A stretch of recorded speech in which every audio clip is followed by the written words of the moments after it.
Agriculture Region 1 para sa isasagawang distribusyon ng abono sa mga magsasaka sa bayan. Ayon kay Ramoncito Sedanya ng Municipal Agriculture Office ng San Fabian, nasa kanilang tanggapan na ang hindi bababa sa 2,000 bag ng pataba na nakalaan para sa mga benepisyaryong magsasaka. Gayunman, hindi pa ito maibigay dahil hinihintay pa ang pinal na pahintulot mula sa DA Region 1. Patuloy pang sinasagawang pagsusulit at inspeksyon ng Regional Office bago tuluyang payagang ma-release ang mga naturang pataba. Dagdag niya, kumpleto ng supply at handa na itong ipamahagi sa sandaling lumabas ang opisyal na direktiba mula sa Department of Agriculture Region 1. Kapag natanggap ang abiso, agad na ipatutupad ang distribusyon sa mga magsasaka sa iba't ibang barangay ng bayan.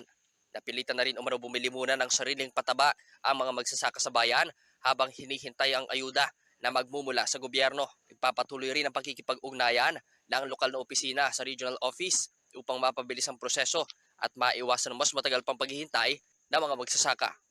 Yes sir, actually po ongoing po yung test na kinakandak ng DA Regional Office dun sa mga deliveries ng fertilizer na dinownload po dito sa LGU. May mga na-approvean po, part ng delivery nila na-approve na, pumasa na po yung test na kinandak nila. At may yung iba po ongoing pa po sir. At saka may delivery na naman po sila last week ng sulfate, dumating na din yung additional na fertilizer na galing sa DA for inspection. Hopefully, in-expect namin this week matapos na para may-release na rin namin kasi kawawa na rin yung mga farmer. Actually, nung sa first crop pasta na yan na i-release.